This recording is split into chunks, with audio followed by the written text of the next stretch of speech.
Halo semua, kembali lagi di GP Media Channel bersama kakak Kak Hafiz. Pada kesempatan kali ini kita akan membahas kembali soal untuk tes CPNS ya, untuk materi uji tes intelijensi umum, oke?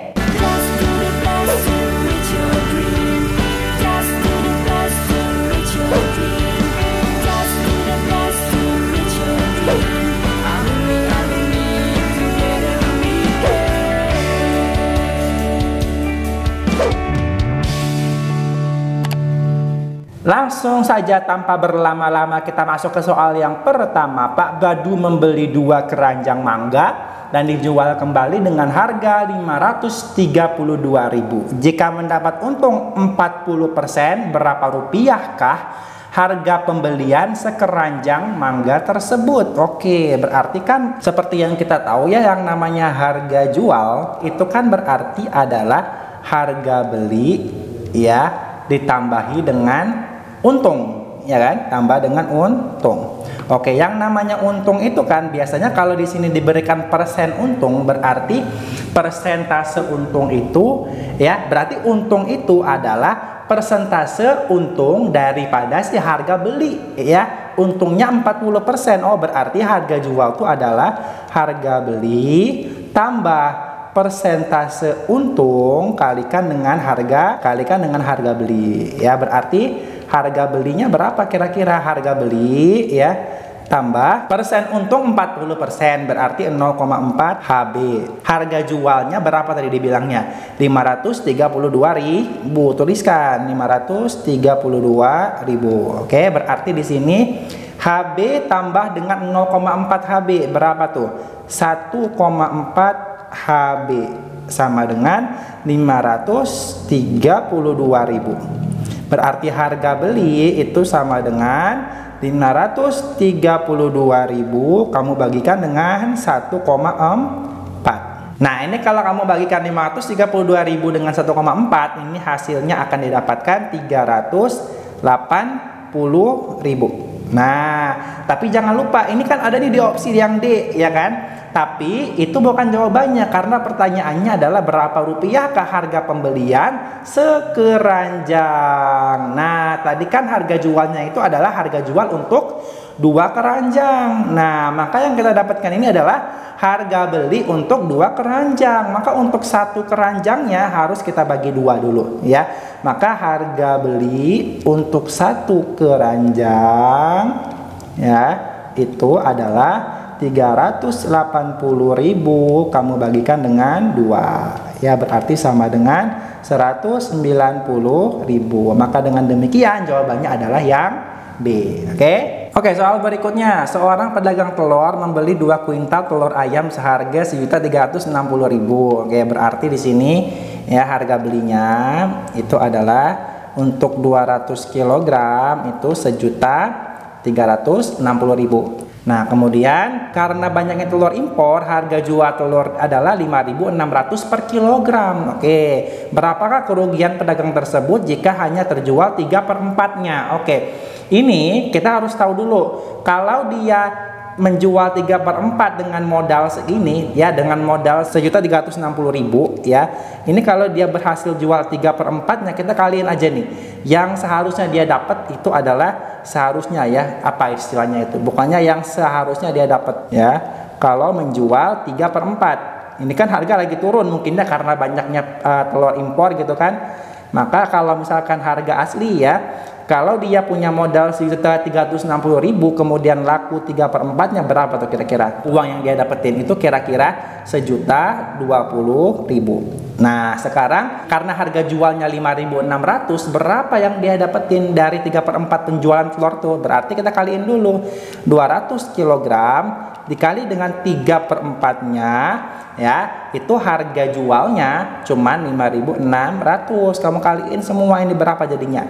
Kamu akan dapetin hasil dari perkalian ini tuh adalah 3/4 kalikan dengan 200 kemudian kalikan dengan 5.600, hasilnya nanti adalah 840.000.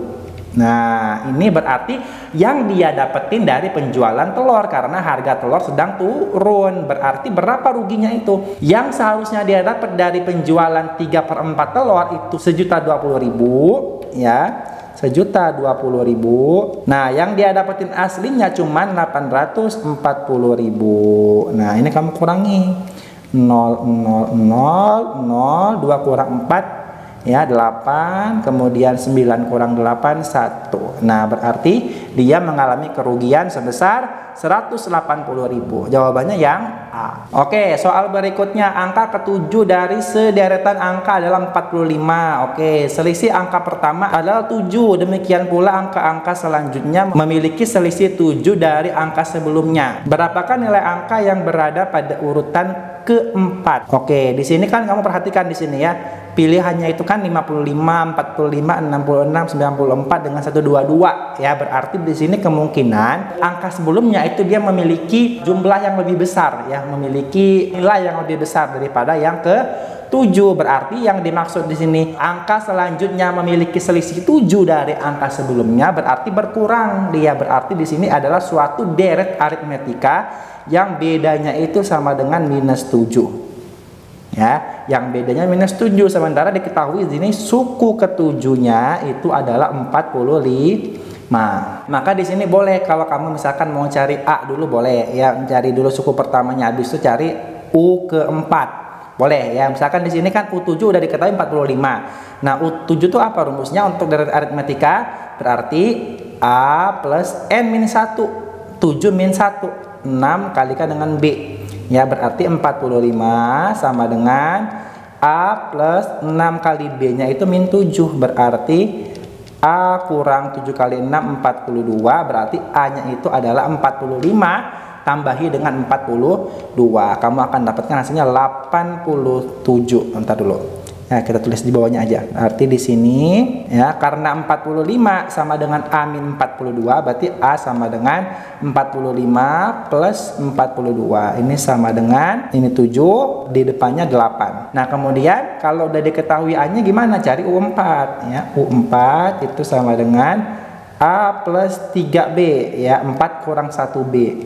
A-nya 87 plus 3 kalikan dengan B-nya itu minus 7 ya.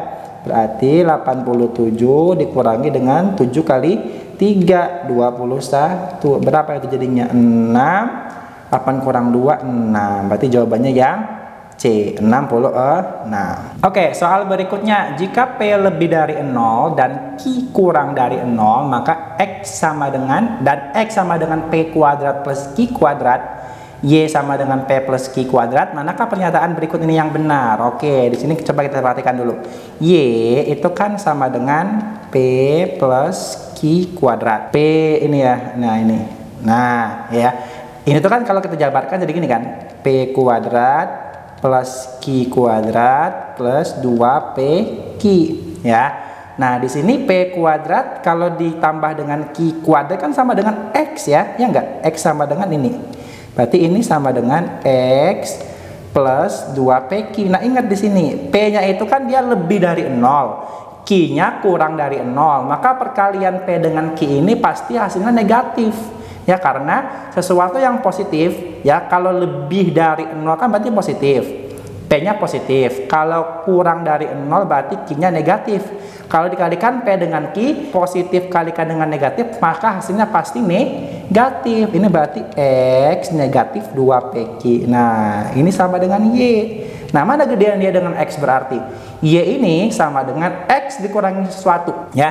Sama halnya dengan misalkan 5 itu sama dengan 7 kurang 2 misalnya. Kakak kasih contoh. 5 itu sama dengan 7 kurang 2. Berarti si 5 ini biar sama dengan si Y ini, biar sama dengan si X, dia harus X-nya itu harus dikurangi dulu dengan sesuatu. Maka di sini pasti X-nya itu dia lebih besar daripada si Y-nya. Ya, maka jawabannya adalah yang A. Nah, untuk latihan kalian di rumah, boleh kerjakan soal berikut ini. Dan seperti biasa, tuliskan jawaban terbaik kalian di kolom komentar. Sekian untuk video kali ini. Untuk melihat video-video pembahasan berikutnya, silahkan dipantengin terus di GP Media Channel. Terima kasih.